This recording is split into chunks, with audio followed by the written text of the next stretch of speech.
Hello बच्चों, स्वागत है आपका हमारे यूट्यूब चैनल इजी स्टडी 221 में। तो बच्चों, आज हम पढ़ेंगे होम साइंस इंटीग्रेट आहार एवं पोषण के अंतर्गत विटामिन्स की थ्योरी क्लास है। आज इसकी थ्योरी पढ़ेंगे और इसी से हम क्वेश्चन निकालेंगे।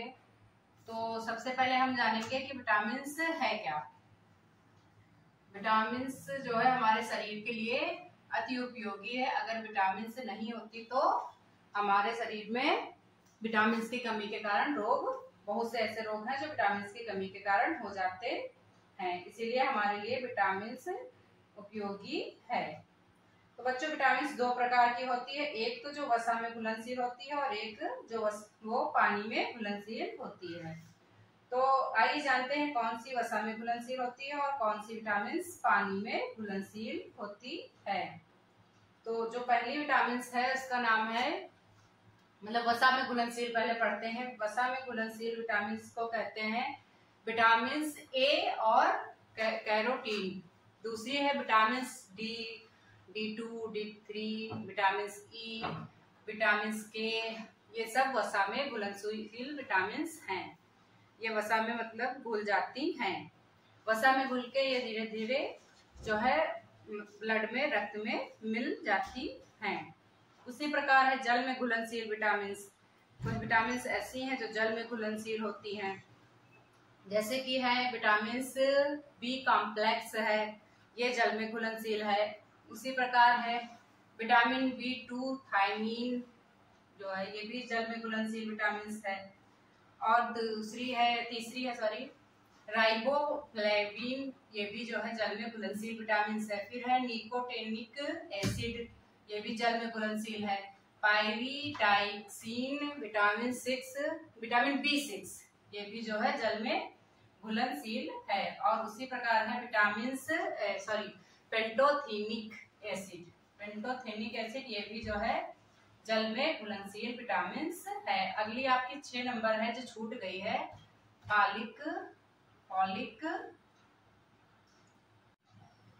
हाँ, तो बच्चों छठे नंबर की विटामिन्स है फॉलिक एसिड, ये भी जो है जल में घुलनशील है। ये सब आप नोट कर लीजिए।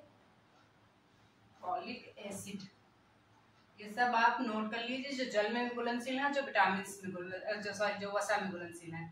बायोटीन, ये भी जल में घुलनशील है। Choline, P amino, inositol, vitamin B12, ये सारी जो है आपकी जल में घुलनशील विटामिन्स हैं।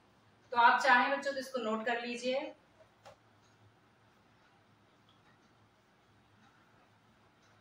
आगे हम पढ़ेंगे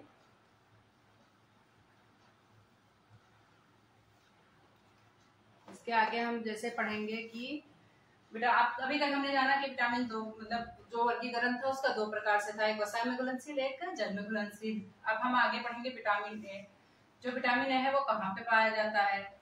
तो विटामिन ए जैसे कि है गाजर, हरी पत्तेदार सब्जियां, शकरकंद, आम, पपीता, कद्दू, दूध से बने पदार्थ, अंडे की जर्दी, इन सब चीजों में हमारे जो है विटामिन ए मिलता है। उसी प्रकार है मछली के तेल में भी मिलता है। फिर है अगला विटामिन A2। तो ये ताजे पानी की जो मछली होती है उसकी यकृत में मिलता है। जो ताजे पानी की मछली होती है उसके यकृत से मिलता है। कौन सा? विटामिन 2।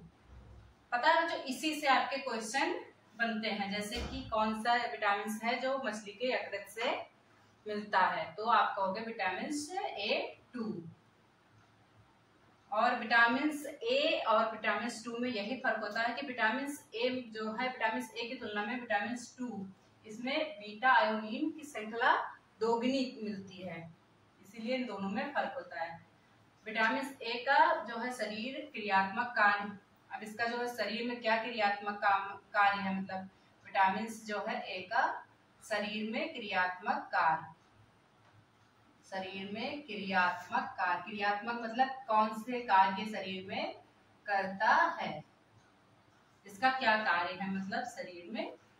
तो विटामिन ए का जो है मतलब जैसे विटामिन ए की कमी हो जाती है जब, तो इसको जो है जब जिसको भी हो जाती है विटामिन ए की कमी, उसको मंद प्रकाश में दिखाई नहीं देता है, धीरे धीरे मंद प्रकाश में दिखाई देना बंद कर देता है। और अगर इसकी अधिकता हो गई, विटामिन ए की अधिकता हो गई, तो इसमें जो है हड्डियां जो होती हैं, हड्डियां जो है चमकीली हो जाती हैं और चटकने लगती हैं, चमकीली हो जाती हैं और चटकने लगती हैं, जिससे कि चमकीली और चटकने लगती हैं, जिससे कि हड्डियां टूटने का डर रहता है, सॉरी हड्डियां जो है टूटने का डर रहता है। तो ना इसकी मात्रा अधिक होनी चाहिए और ना ही इसकी मात्रा ज्यादा होनी चाहिए। अगला हम पढ़ेंगे इसी का जो है विटामिन बी की, मतलब इसका जब कमी हो जाती है तो मंद प्रकाश में दिखाई नहीं देता है। आंखों की जो है दृष्टि पटल के जो रंजक तत्व हैं, रंजक तत्व उन्हें रोडोप्सिन और आयोडोप्सिन कहते हैं, रंजक तत्व। अब इसी से बच्चों क्वेश्चन भी बनता है, अभी बताएंगे आप लोग को। जैसे रंजक तत्व है तो इसका जो मेन नाम है, ये दोनों आप लोग नोट कर लीजिए। बहुत ही मतलब इम्पोर्टेंस लेके आती हूँ मैं, जो भी इम्पोर्टेंस टॉपिक होते हैं वही मैं आप लोग को पढ़ाती हूँ। बाकी जो है थ्योरी क्लास कोई लेता नहीं है इतनी जल्दी। तो बच्चों सपोर्ट करिए, शेयर और सब्सक्राइब करिए चैनल को, जिससे कि मैं रोज अपनी वीडियो आप लोगों तक पहुंचा पाऊँ। और है आयोडोप्सिन, ठीक है बच्चों। तो ये जो है आंखों की दृष्टि पटल जो रंजक तत्व हैं, उन्हें जो है रोडोप्सिन और आयोडोप्सिन कहते हैं, रंजक तत्व को। ये आपका एक क्वेश्चन जो है इसी से घुमा के पूछ लेता है कि जो है ये क्या कहलाते हैं, या फिर ऐसे पूछ लेगा या फिर पूछ लेगा रंजक तत्व क्या कहलाते हैं। तो इन्हीं से उलट पलट के क्वेश्चन आते हैं। अब आगे हम देखेंगे विटामिन ई और एपिथेलियन ऊतक।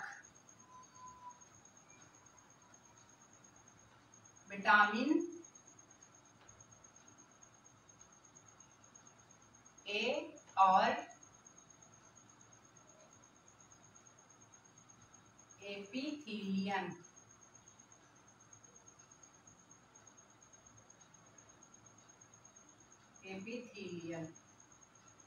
ऊतक। तो बच्चों ये विटामिन ए की कमी से एपिथेलियल ये जो है ऊतक कठोर हो जाता है। ये जो एपिथेलियल है ये कठोर हो जाता है। क्या हो जाता है? कठोर हो जाता है, जिसके कठोर होने से जो है मतलब इसके प्रभाव से मुंह के अंदर लाल ग्रंथियां, श्वसन मार्ग, आंख, त्वचा और यौन अंगों पर प्रभाव पड़ता है। जब ये जो है विटामिन ए की कमी से एपिथेलियन ऊतक शरीर में पाया जाता है, ये कम, जब इसकी मात्रा जो है अधिक हो जाती है तो क्या होता है, इसके प्रभाव से जब ये कठोर हो जाता है तो इसके प्रभाव से मुंह, ग्रंथि, श्वसन मार्ग, आंख, त्वचा और यौन अंगों पर प्रभाव पड़ता है। ए के कमी के प्रभाव, इसकी कमी से क्या मतलब दुष्परिणाम क्या होते हैं? तो सबसे जो मोस्ट इम्पोर्टेंट है रात्रि अंधत्व। रात्रि अंधत्व मतलब रात्रि को न दिखाई देना, जिसे हम कहते हैं रतौंधी। ये विटामिन ए की कमी से होने वाला रोग है। जैसे दूसरा हो गया जीरोसिस। ये सारे नाम बच्चों नोट कर लीजिए, मोस्ट नाम आप नोट कर लीजिए। इससे जो है आंखों की कंजक्टिवा सूज जाती है, मोटी हो जाती है और खुरी वाली और रंजित हो जाती है, मतलब कि धीरे धीरे सूज जाती है और पूरे खुरदरी हो जाती है, उसके बाद में वो सूख जाती है। फिर है जीरोकार्निया।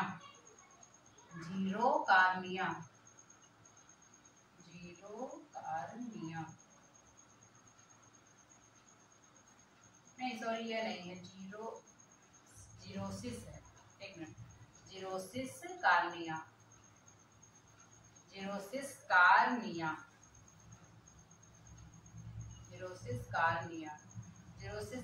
में जो है इससे जब आंखों का सूखापन फैलने लगता है और कार्निया सूक्ष्म, धुंधली और चमक विहीन दिखाई देती है।